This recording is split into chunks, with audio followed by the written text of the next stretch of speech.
أعوذ بالله من الشيطان الرجيم فما أوتيتم من شيء فمتاع الحياة الدنيا وما عند الله خير وأبقى للذين آمنوا وعلى ربهم يتوكلون والذين يجتنبون كبائر الإثم والفواحش وإذا ما غضبوا هم يغفرون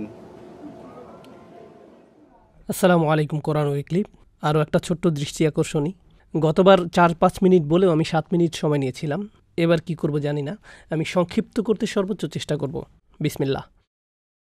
আজকে আমি আপনাদেরকে মেজাজ ও রাগ নিয়ন্ত্রণ সম্পর্কে বলতে চাই, কিন্তু আমি নিজের কোনো মন গড়া বক্তব্য দিতে চাই না, বরং আল্লাহ কিভাবে এই বিষয়টি তুলে ধরেছেন এবং ব্যাপারগুলোকে সংশ্লিষ্ট করেছেন সেটাই উপস্থাপন করব, যেন আপনারা একেবারেই ভিন্ন এবং নৈর্বৃত্তিক আঙ্গিকে ব্যাপারটা চিন্তা করতে পারেন।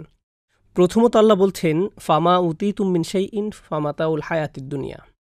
তোমাদের এই দুনিয়াতে যা কিছু দেওয়া হয়েছে সব কিছুই পার্থিব জীবনের ব্যবহার্য সামগ্রী। অন্য কথায় এগুলো তাৎপর্যহীন। আখিরাতের জীবনে যা আসছে তার কাছে এগুলো কিছুই না, এবং আমরা এগুলো নিয়েই পড়ে আছি। আমরা মনে করি যখন আমরা কিছু পাই বা হারিয়ে ফেলি অথবা খারাপ কিছু ঘটে, এটাই বুঝি দুনিয়ার সব কিছু। এখানেই দুনিয়ার শেষ নয়। আপনাকে যা কিছু দেয়া হয়েছে তা হচ্ছে ব্যবহার্য সামগ্রী, মাতা। মাতা অর্থ এমন কিছু যা আপনি ব্যবহার করেন কিন্তু উপভোগের প্রয়োজন নেই। প্রাচীন আরবরা মাতা নামে এক ধরনের ব্রাশ বাসন মাজতে ব্যবহার করত। এমন জিনিস যা ব্যবহার্য কিন্তু উপভোগ্য না। ঝাড়ু, বেলচা, কাঁটা চামচ, এগুলোই আরবিতে মাতা। আল্লাহ বলছেন সমস্ত পৃথিবী এর সব কিছুই মাতা। আপনাদের যা কিছু দেয়া হয়েছে সবই। মোট কথা, আপনার জন্য এমন কিছু যা এখন শুধুই বৃহৎ উদ্দেশ্যে ব্যবহার করছেন। উপভোগ করার বস্তু হচ্ছে আখিরাতের জীবনে। আল্লাহ বলেন, ওয়ামা ইনদাল্লাহি খৈরুন। আল্লাহর কাছে যা আছে তা আরও উত্তম। আপনারা হয়তো অবাক হচ্ছেন, আমি এখন রাগ নিয়ে কিছুই বলছি না কেন, এগুলো কেন বলছি। আসলে এগুলো সবই আল্লাহর ভাষ্য অনুযায়ী সম্পর্কিত। আপনাদের ব্যবহার্য সামগ্রী হিসাবে যা কিছু দেয়া হয়েছে তা এখানে এই ক্ষুদ্র দুনিয়ায় ব্যবহারের জন্য। এই ক্ষুদ্র আবদ্ধ জীবনে এই সামগ্রীগুলো এখনই ব্যবহারের জন্য। আর আল্লাহ তার নিজের কাছে যেগুলো রেখে দিয়েছেন সেগুলি উত্তম। প্রথমত সেগুলো উত্তম, এবং দ্বিতীয়ত সেগুলো চিরস্থায়ী।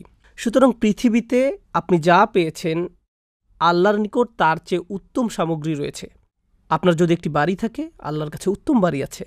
আপনার এখানে পোশাক আছে, আল্লাহর কাছে এর চেয়ে উৎকৃষ্ট পোশাক আছে। আপনার বাহন আছে, আল্লাহর কাছে আপনার জন্য আরও চমৎকার বাহন আছে। আপনার যদি যৌবন, স্বাস্থ্য, শক্তি বা সামর্থ্য থাকে, আল্লাহ আপনাকে এগুলোর চেয়েও উত্তম কিছু দিবেন। আপনার যে সঙ্গী আছে, আল্লাহ আপনাকে আরও উত্তম সঙ্গী দিবেন। আল্লাহর কাছে আপনার জন্য যা কিছু রয়েছে সবগুলোই আরও উৎকৃষ্ট। সুতরাং দুনিয়ার এই জিনিসগুলোতে জড়িয়ে যাবেন না, এবং মনে রাখবেন জিনিসগুলো যতই বড় হোক না কেন, আল্লাহর কাছে আপনার জন্য যা আছে তা এর চেয়ে উত্তম। তিনি বলছেন আবকা, তুলনামূলকভাবে আরও দীর্ঘস্থায়ী। অন্য কথায়, আপনার এখন যা আছে তা ক্ষণস্থায়ী। আপনার একটা বাড়ি আছে, ক্ষয়প্রাপ্ত হওয়া শুরু করবে। আপনার স্বাস্থ্য ভালো, তা নষ্ট হয়ে যাবে। আপনি শক্তিশালী, একসময় দুর্বল হয়ে যাবেন। আপনার সুন্দর গাড়ি আছে, একসময় সমস্যা দেখা দেবে। আপনার বন্ধু আছে, হারিয়ে যাবে, অন্য শহরে চলে যাবে, কিংবা জীবিকার তাগিদে অন্যত্র চলে যাবে। এই জীবনে আপনার যাই হোক না কেন, কোনোটাই চিরস্থায়ী নয়। এই কারণে আল্লাহ বলেন, তুমি কি এমন কিছুর জন্য চেষ্টা করবে না যা উত্তম এবং চিরস্থায়ী? خير وأبقى। কিন্তু এটা কাদের জন্য? যারা আসলেই মুমিন।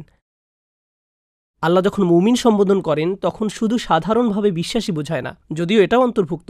এটা ওই আয়াতের জন্যই, যারা আসলেই বিশ্বাস করে যে দুনিয়ার এই সামগ্রীগুলো পরবর্তী জীবনের কাছে কিছুই না। এটা তাদের জন্যই। وعلى ربهم يتوكلون। তারা প্রচণ্ডভাবে বিশ্বাস করে, তারা প্রচণ্ডভাবে তাদের প্রভুর উপর বিশ্বাস রাখে। এর মানে হলো, এটা প্রকৃত অর্থেই বিশ্বাস করতে হলে আপনাকে আল্লাহর উপর অগাধ বিশ্বাস স্থাপন করতে হবে যে তিনি পরবর্তী জীবনে আপনাকে এমন কিছু দেওয়ার প্রতিশ্রুতি দিয়েছেন যা আপনি কখনোই দেখেননি, এমনকি গন্ধও নেননি, শুধু শুনেছেন।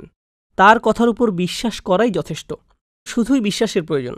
তিনি বলছেন তাদের জন্য যা তারা পরবর্তী জীবনে পাবে তা উত্তম এবং চিরস্থায়ী, কিন্তু এর বিশ্বাস ও আল্লাহর উপর ভরসা থাকা লাগবে। এরপর তিনি বলেন, ওয়াল্লাযীনা ইয়াজতানিবুনা কাবাইরাল ইসমি। এরা হলো সেই লোকেরা যারা আখিরাতকে দুনিয়ার উপর প্রাধান্য দেয়, যারা বোঝে এগুলো শুধুই ব্যবহার্য সামগ্রী। তারা কবিরা গুনাহ থেকে বিরত থাকে। এখানে আরেকটা ব্যাপার চলে আসে, সগীরা ও কবিরা গুনাহ। আপনার প্রধান কাজ হলো কবিরা গুনাহ থেকে দূরে থাকা। আপনি যখন কবিরা গুনাহ করেন, আপনি বলতেই থাকেন, ওহ আমার ছোটোখাটো গুনাহ করা উচিত না। আপনি আসলে বড় গুনাহ থেকে বিরত থাকতে চাচ্ছেন।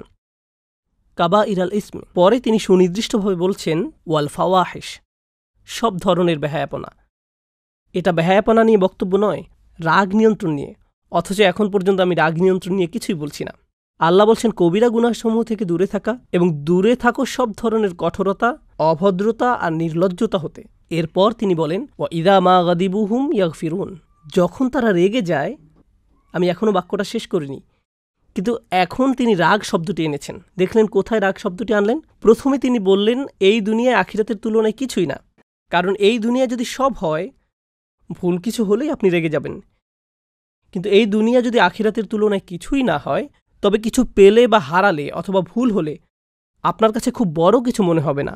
আপনি বলতে পারেন ইন্না লিল্লাহি ওয়া ইন্না ইলাইহি রাজিউন, নিঃসন্দেহে আমরা আল্লাহর কাছ থেকে এসেছি এবং আল্লাহর কাছেই ফিরে যাব। মোট কথা আপনি সহজেই শান্ত থাকতে পারবেন। এটা ঘটবে যখন আপনি আত্মস্থ করবেন প্রথম শিক্ষাটি। দ্বিতীয় বিষয়টি হলো আল্লাহ যেমনটি বলছেন বড় গুনাহ থেকে বিরত থাকা, তিনি বিশেষভাবে এটিকে উল্লেখ করেছেন সব ধরনের নির্লজ্জতা। নির্লজ্জতা কি? আপনার উত্তেজনা এবং আবেগকে নিয়ন্ত্রণের অক্ষমতা। আপনি উত্তেজিত হলেন, তা প্রকাশ করে ফেললেন। আপনার কোনো কিছু দেখার তাড়না জাগলো, আপনি বিরত না থেকে তাকিয়ে থাকলেন। আপনার কোনো জায়গায় যাওয়ার জিদ চাপলো, আপনি না পেরে চলে গেলেন।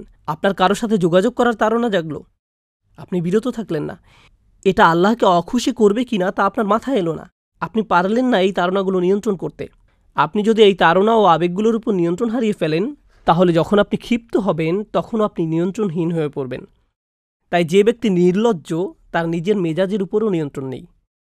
কিন্তু যে তার লজ্জা সামনে রাখতে পারে এবং আবেগ নিয়ন্ত্রণ করতে পারে, যা কিনা আরও বেশি শক্ত, কারণ আমাদের সবারই উত্তেজনা আছে, আমাদের সব সময় তা সামনে রাখতে হয়।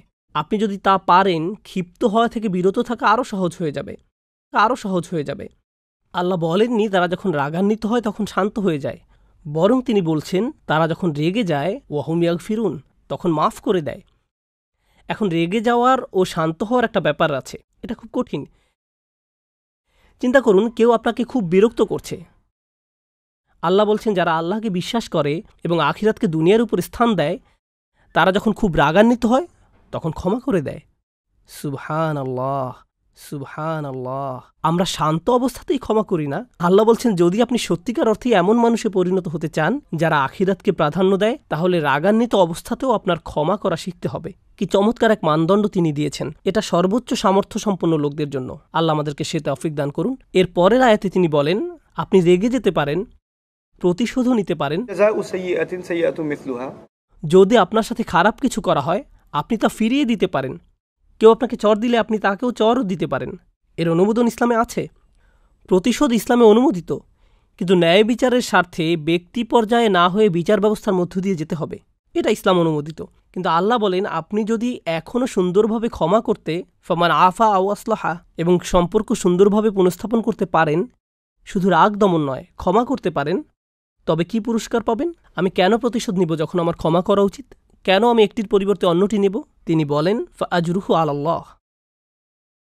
স্মরণ করে দেখুন, আগে তিনি বলছেন তার কাছে যা আছে তা উত্তম ও চিরস্থায়ী। এবার তিনি বলছেন আপনি যদি কাউকে ক্ষমা করতে চান, আপনার রাগ দমন করেন, এর পুরস্কার এত ব্যাপক যে এটা বর্ণনা করা সম্ভব না। শুধু এটাই বলা যায় যে তা আল্লাহর কাছে আছে। আল্লাহই আপনাকে দেখবেন। এর বর্ণনা এতই বিস্তৃত যে শুধু এটুকুই বলা যায় আল্লাহর হেফাজতে আছে আপনার পুরস্কার। সুবহানাল্লাহ। আল্লাহ আমাদের সবাইকে রাগ নিয়ন্ত্রণ সহজ করে দিন, শান্ত থাকার তৌফিক দান করুন এবং বিশেষভাবে ক্ষমা করার যোগ্যতা দিন, নির্দিষ্টভাবে যখন পরিবারের সদস্যদের ভিতরে এটা ঘটে, কারণ আমরা পরিবারের ব্যাপারে খুবই অসহিষ্ণু। বারাকাল্লাহু লি ওয়া লাকুম ফিল কুরআনিল হাকিম ওয়া নাফা'নি ওয়া ইয়্যাকুম বিল আয়াতি ওয়াজ যিকরিল হাকিম।